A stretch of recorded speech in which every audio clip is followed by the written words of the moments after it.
that. So he's having himself a heck of a season in the net. Here's Joe Walters, a veteran from the University of Maryland. He has 13 points. Here comes Brent Adams with a nice feed again for Ratliff. Look out. Now towards the center alley. Inside, and a goal!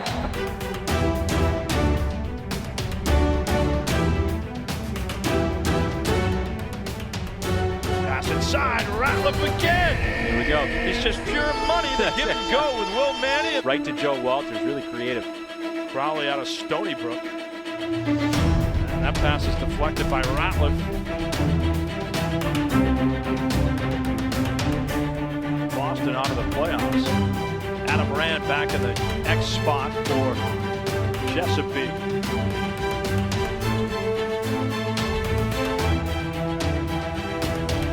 The outlet to Brent Adams, one of 7 All-Stars for Boston. Now Hawkins to Ratliff in the goal. Oh, Scott Ratliff has been terrific.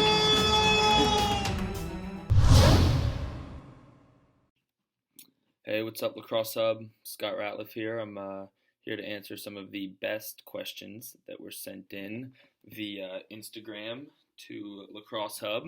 So let's get right into it. To start, got a question from a fellow teammate, Will Manny. Why aren't you wearing camo? That's your question. Well, Will, I think you should already know the answer to that question, and that's because it's not hunting season right now. Hunting season for me personally, it's about April to the early mid part of August. So you're going to see me in camo in season because that's when I'm going hunting. And unfortunately, we're in the off season now, and that's not what we're doing here. So moving on to the next best question here, number 2. After your professional career, what do you plan on doing? This is a really good question. If I remember correctly, this question was posed from a LB3 Atlanta player who I actually coach, Charlie Wojtek. So shout out Charlie there for the good question. And I guess the simple answer is I'm not really sure. You know, I'm only 24 years old, and you look across the MLL, and there's a lot of guys playing into their earlier to their mid 30s. So I'm kind of hoping that I can put together a long career and keep, playing lacrosse and keep doing what I'm doing, which is running LB3 Lacrosse Club down here in Atlanta, working as a director for that, and helping kids get recruited and continuing to do lacrosse full time. And, my goal is after I'm able to play that I've built a career in this industry to where, I never have to be doing anything outside of the lacrosse business. So that's kind of where my head's at now, but I'm hoping I have, another decade to figure that out. Third question here. What is your favorite lacrosse memory or moment? That's really hard to say. There's, this sport has been a big part of my life, and there's a lot of great moments, a lot of great memories that I can look back on. For me personally, it's hard not to say the national championship in 2012. Opportunity to win one with Loyola right there. Happen to be rocking the gear today. That's obviously a once-in-a-lifetime opportunity.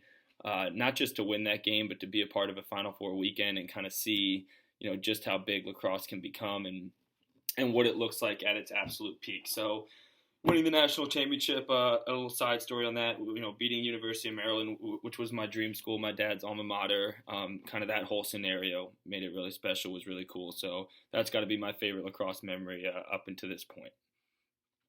Next question. What is your favorite stick setup? So I like to use Under Armour lacrosse shafts and heads.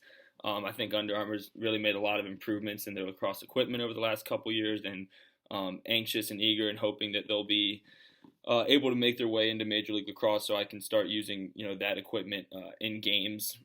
In terms of my stick setup, I'm a big supporter of String King mesh. I really like using String King. I use their Type 2, their soft mesh. I started using that my rookie year in the MLL, and really I haven't been able to go to anything else. I'm not overly picky about my pocket. Growing up in Atlanta, there weren't a whole lot of stick doctors. You kind of just bought whatever the store was selling and played with factory strung mesh. So I'm not super picky. What I usually do is have a teammate or the guys at String King string me up a stick, and I talk to them about my style of play and what I was looking for, and String King was able to create a really great pocket that kind of tailored to how I like to play. So if you're interested in checking that out, I recommend going over to stringking.com, looking at their Ustring app. I believe you can take a look at what I'm using over there, as well as what a lot of other pros are using, and how they're stringing their pockets. It's really cool. Next question, number 5, almost halfway there here. What footwork drills would you recommend for speed and conditioning? This is an area that I take very seriously. I think training, with your feet and doing a lot of footwork drills is probably the most important thing for a high school or a younger defenseman coming up who wants to be great at that position. Talk to college coaches all the time through my line of work, and one thing that's really consistent that they say is that the first thing they look at on defensemen is their feet and how they're able to move their feet and how they're able to stay in front of people. And so I do a couple things personally to keep my footwork strong. Ladder work is the obvious. I try to go through the ladders. I have a routine that a trainer I work with, Dorsey Levins, puts together that's essentially 15-20 passes through a ladder, sprinting it out at the end, doing everything from 1 foot in, 2 feet in, to icky shuffle, to doing a lot of lateral things. Obviously, playing defense, you need to be able to go backwards, and you need to be able to move laterally. So I'll do a lot of ladder drills where I'm moving sideways through the ladders, or even where I'm backpedaling through the ladders, and I find that helps. The other thing I do is I run in trails. So here in Atlanta, we have a lot of mountain biking or running trails by the Chattahoochee River. I go up there, and I find that can be helpful with the footwork because of all the roots and the rocks. So as I'm running downhill, I'm having to look and strategically pick where I'm putting my feet so they don't slip and fall. And I find that running in trails or running through hills can kind of, especially rocky ones or ones that are in the woods with a lot of trees and roots, can kind of serve as conditioning, endurance work, as well as footwork, and I found that helped me a lot this off season. Moving forward, what are your favorite pair of cleats? Well, again, I've got to go back to Under Armour. My loyalty there really started at Loyola, and wearing their gear, and especially their cleats, and the highlight cleats kind of stand out to me.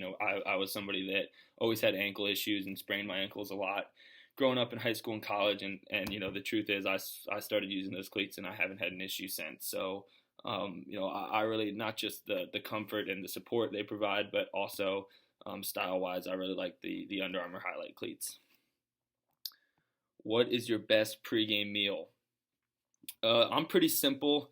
Pregame, I don't like to eat a whole lot. So for me, a perfect pregame meal is probably going to be a Publix sub. Publix down here in Atlanta is the local grocery store with a good deli, and so if I'm able to get one of those, I'm eating that. Up in Boston, we mix it up. There's not really one thing we go with consistently. A lot of times I'll just eat a salad. I really like to eat something light. I don't like to have a heavy stomach going into games, and usually I find that I'll have a big meal after our game. What recruiting advice would you recommend? This is a great question, one that I'm glad was asked. My recruiting kind of journey through high school was probably different than what a lot of my teammates experienced, being from Atlanta, somewhere that was kind of a non-traditional area.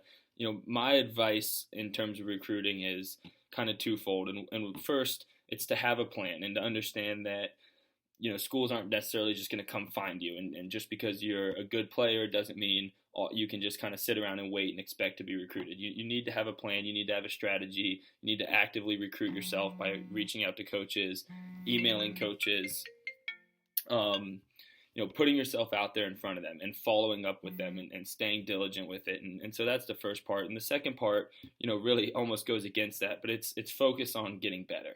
And, something that always stuck with me when I was going through the recruiting process was, talking to my dad about what is this school thinking? What is that school thinking? How do we get there? How do we get here? And he kind of just stepped back and was like, we're going to have a plan. We're going to have a strategy. It's going to work out.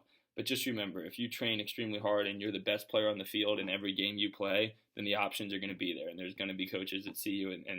I try to tell that to all the kids I coach, that we can have a strategy and we can get you in front of coaches and we can reach out on your behalf. But at the end of the day, if you really focus on training, getting better, and becoming one of the best players on your team, in your state, or in the country, that's really how the opportunities are going to get there. And you're going to create those yourself through working hard and through becoming a better player and dominating the competition when you get the opportunity. So that's my best advice is, keep it fun and just stay focused on getting better when you're going throughout that process.